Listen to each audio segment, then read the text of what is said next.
tad pirmās 4 rindas pārāk laimīgas nebūtu. Zināt, kāpēc? Tas ir laiks. Tur bija tā, tur gāja tā. Es iztēlojos skatos partneriem, kā viņš pretī runā tev visu šak. Un tad tas viss paliek uz sejas.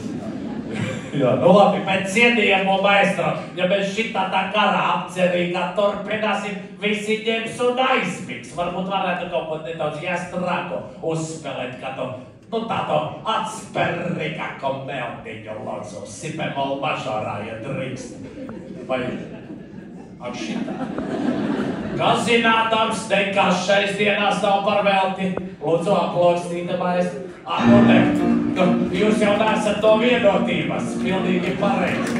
Kāda saklaukstītas?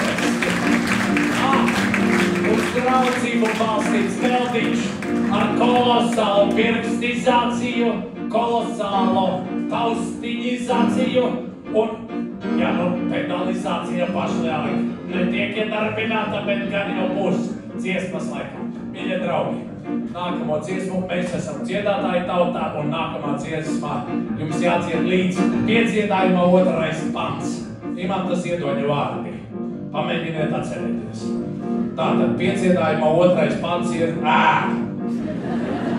1. pants ir ē un 2. pants ir ē.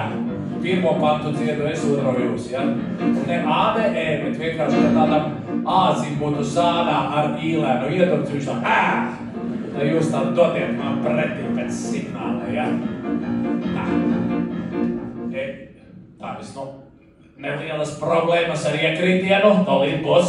Es paragru, pats sapratu paragru. Tagad par vēlu atkal. Es esmu tikai joka pēc šai pudeļkā klāzaļā. Ir šķidrats, kas tur iekšā ir, tas tik un tā tiks vaļā. Es esmu tikai maras veids, es esmu tikai jokā. Jo tik un tā šī pudeļa, tam īstajam nāc rokā. Es esmu tikai maras veids, es esmu tikai jokā. Jo tik un tā šī pudeļa, tam īstajam nāc rokā.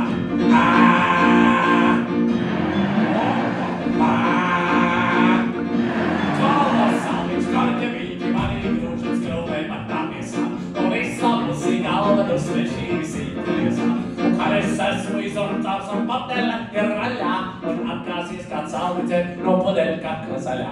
Un kad es esmu izortāts un patele ir raļā un atkāsies kā caurvidze no pudeļa kakla zaļā.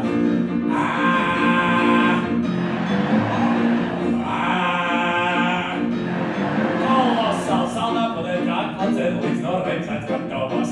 Un izsačo tā pudeļi un mani aizved krūmas. Kad zem krūma nokrīt pats mans urbejs un mans kāvējs, es saucu sveiks, lai dzīvo karkarāvējs. Kad zem krūma nokrīt pats mans urbejs un mans kāvējs, es saucu sveiks, lai dzīvo karkarāvējs. Maestro, jūs redzējāt, tas kolosāls koris šodien ar fenomenālu atziņu.